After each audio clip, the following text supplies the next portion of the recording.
జీవనరేఖ అనే శీర్షిక లోపల మనము ఒకటి ఏంటంటే వృద్ధులను, పెద్దవారిని, వాళ్ళని హేళన చేయకండి ప్లీజ్. దయచేసి వాళ్ళకు ఒక గౌరవం ఇవ్వండి సొసైటీలో. ఎందుకంటే వాళ్ళు మానసికంగా దెబ్బతింటున్నారు. వాళ్ళందరినీ మాట్లాడనివ్వండి. ఇదే ఈరోజు మనం తెలుసుకునబోయే ఫ్రెండ్స్. ఏంటంటే వృద్ధులు ఎక్కువగా మాట్లాడితే గతాలు చేస్తారు, కానీ వైద్యులు దాన్ని ఒక వరంలా చూస్తారు. రిటైర్ అయిన వారు అంటే రిటైర్డ్ అంటే ఉద్యోగం చేసే రిటైర్డ్ అని కాదు. వాళ్ళు చేసే ఏ పనినైనా కూడా మనం ఉద్యోగం అనొచ్చు, వృత్తి అనొచ్చు కదా. వాళ్ళు ఏంటంటే వాళ్ళ శరీరంలో ఉన్నటువంటి అవయవాలన్నీ పనిచేయక శక్తిని కోల్పోయినప్పుడే వాళ్ళు రిటైర్ అయిన వారని మనం తెలుసుకోవాలి. వాళ్ళనే మనం ఏమంటాం, సీనియర్ సిటిజన్లు అంటాం. ఎక్కువగా మాట్లాడాలని వైద్యులు అంటున్నారు. ఎందుకంటే ప్రస్తుతం జ్ఞాపకశక్తి కోల్పోకుండా నిరోధించడానికి మార్గం లేదట.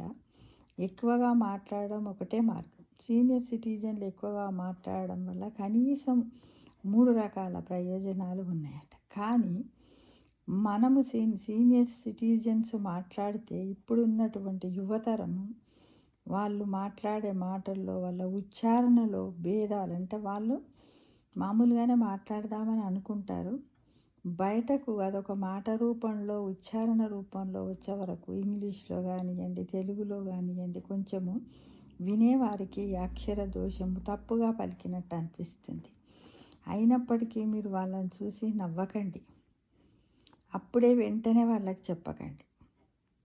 ఎందుకంటే సీనియర్ సిటిజన్లలో ఉన్నటువంటి నర్వ్స్ కానీ ఇవన్నీ కూడా బలహీనపడిపోయి అవయవాలన్నీ సత్తువకు లోనవుతాయి. దానివల్ల అప్పుడే వాళ్ళని మనం విమర్శించినట్టయితే వాళ్ళు మానసికంగా ఎంత దెబ్బతింటారంటే వాళ్ళ లైఫ్ స్పాన్ ముందుకెళ్ళిపోతుంది, వెనక్కు రాదు. అబ్బాయి ఏంది ఇంత మాట్లాడనిస్తలేరు, అబ్బాయి బతుకుడు అవసరమా.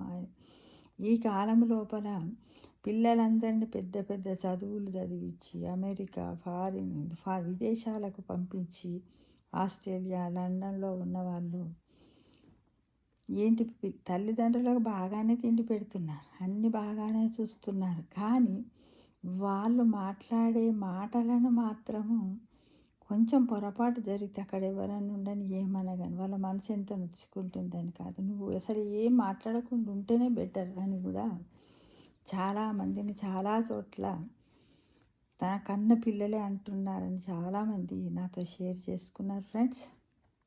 కాబట్టి మీరు ఒక పని చేయండి సీనియర్ సిటిజన్. నేను ఒకటి మీకు ఇస్తున్నా, ఏంటంటే వాళ్ళ ముందర మాట్లాడవలసిన పని లేదు.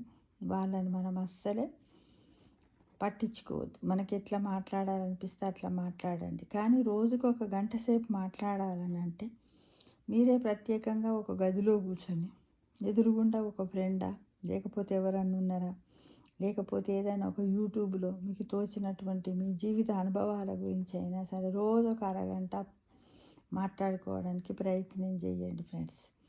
దానివల్ల మనకు చాలా ప్రయోజనాలు ఉంటాయి. ఎవ్వరి ముందు మన మాటలు వినే రోజులు కావు. కాబట్టి మనం పెద్ద నోరుతో చెప్పొద్దు, చిన్న నోటితో పడొద్దు. అదే మన సెల్ఫ్ రెస్పెక్ట్గా మీరు భావించాలని నేను అందరినీ కూడా ఈ వీడియో చూసిన ప్రతి ఒక్కరిని కోరుచున్నాను. ఎందుకంటే చాలామంది పేరెంట్స్ అంటారు పిల్లలు అక్కడ ఆస్ట్రేలియాలో, లండన్లో, అమెరికాలో ఉంటే రమ్మని అంటారు. మనం పోయి ఉంటాము. వాళ్ళ ఇంటికి ఎవరైనా ఒకరు వచ్చినప్పుడు వాళ్ళు స్వతంత్రంగా ఏదైనా ఒక మాట మాట్లాడి తెలుగు కానీ, ఇంగ్లీష్ కానీ, హిందీ కానీ ఏదైనా పదం మాట్లాడితే ఉచ్చారణ లోపం వెళ్తే వాళ్ళు పోయిన తర్వాత వాళ్ళ పిల్లలు వీళ్ళ క్లాసు తీసుకుంటారట. ఏమని, నువ్వు వాళ్ళ ముందు ఎందుకు అట్లా మాట్లాడావు, వాళ్ళు నిన్ను ఇట్లా ఆలోచిస్తారు, నిన్ను ఇట్లా చేస్తారు, అట్లా చేస్తారు అని అంటారట. వాళ్ళు అంటారో లేదో కానీ వాళ్ళు పోయిన తర్వాత వీళ్ళు మనకు ఇక బాధ పెడతారంట. అది ఇంతంతా కాదు ఫ్రెండ్స్. కాబట్టి వాళ్ళ ఫ్రెండ్స్ ఎవరన్నా వస్తే ఏం లేదు బాగున్నారా అనండి, చప్పుడే కూర్చోండి. ఎందుకు మనకు కదా. ఇప్పుడు మనం పెట్టి ఉంటుందంటే రమ్మన్నప్పుడు పోవాలని మనకు అనిపిస్తుంది. మన పిల్లలు కదా, పోవాలి, మన ధర్మాన్ని కర్తవ్యాన్ని నెరవేర్చాలి, మన తల్లిదండ్రులు ఎంత చేసారో వాళ్ళకైతే చేయాలని మనకు అనిపిస్తుంది. కానీ వాళ్ళు ఏం చేస్తున్నారు అక్కడ? మన వాక్ స్వాతంత్ర్యాన్ని దోచేసుకుంటున్నారు. అది ఎంతవరకు కరెక్ట్ కదా? మన హ్యూమన్ రైట్ కదా అది. మనం ఎట్లనన్నా మాట్లాడుకోవచ్చు. ఎందుకంటే ఇతరులను బాధించినంత వరకు, ఇతరులకు నష్టం జరగనంత వరకు మనం చక్కగా మాట్లాడుకునే హక్కును మన రాజ్యాంగమే మనకిచ్చింది. కానీ ఈ మధ్య కాలంలో యువతలకు మన పిల్లలను ఎక్కువగా చదివించి ఎక్కువగా చేయడం వల్ల మన మానసిక ఆందోళన ఎక్కువ అవుతుంది తప్ప మనం వాళ్ళ నుంచి పొందినటువంటి ఆనందం ఏమీ లేదని నేను నా ఓన్ అభిప్రాయాలుగా చాలామంది చెప్పారు.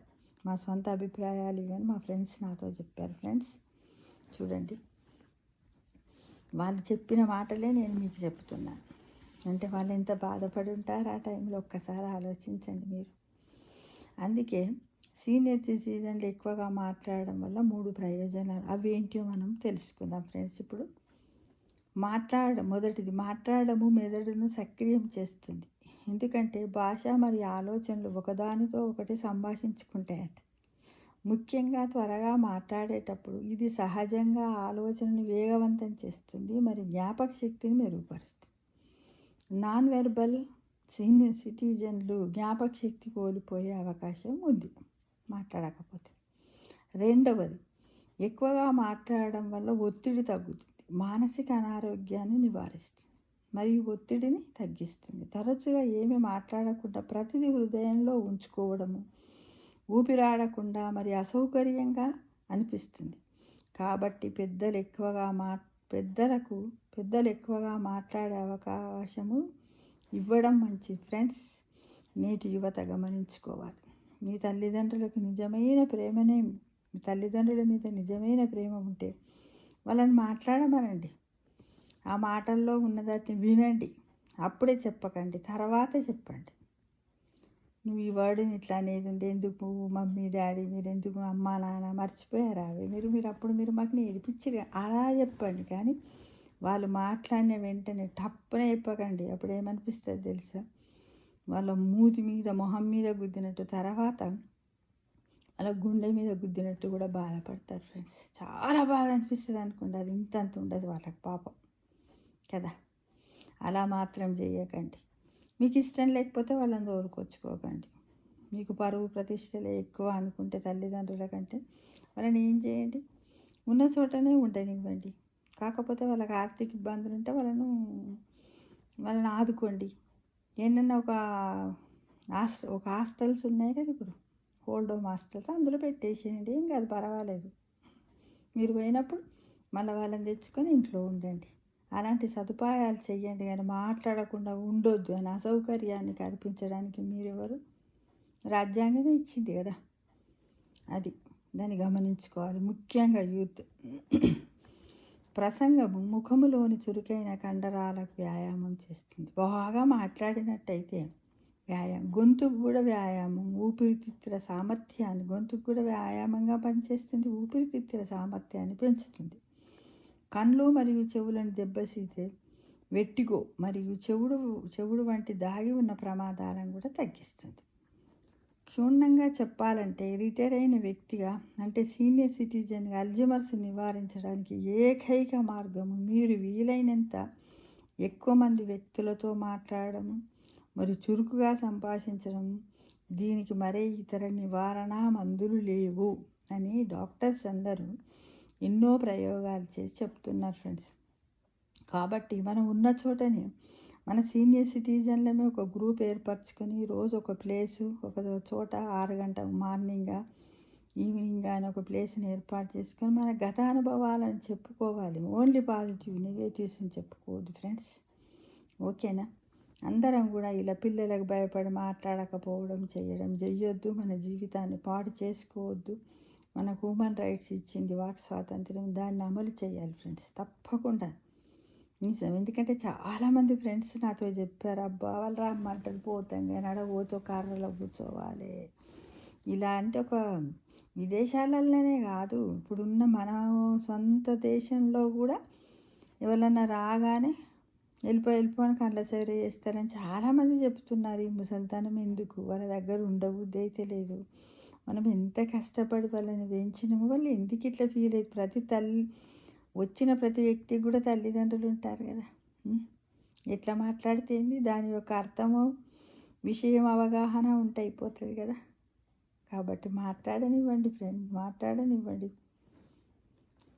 తప్పకుండా యువతులు గమనించాలి. వాళ్ళ యొక్క వాక్ స్వాతంత్ర్యాన్ని తీసుకోవడానికి మీరెవరనేది ఒక క్వశ్చన్ మార్క్గా చేసుకోండి. పెద్దలను గౌరవించండి. మీకు వినడానికి ఇష్టం లేకుండా విన్నట్టు నటన చేసినా పర్వాలేదు. అంటే ఒక అబద్ధం ఎంత సంతోషాన్ని ఇస్తుందో ఒక నటన కూడా అంత సంతోషాన్ని ఇచ్చి వాళ్ళ లైఫ్ స్పాన్ పెంచుతుంది అనే విషయాన్ని గమనించండి ఫ్రెండ్స్. సర్వేజన సుఖినో భవంతు.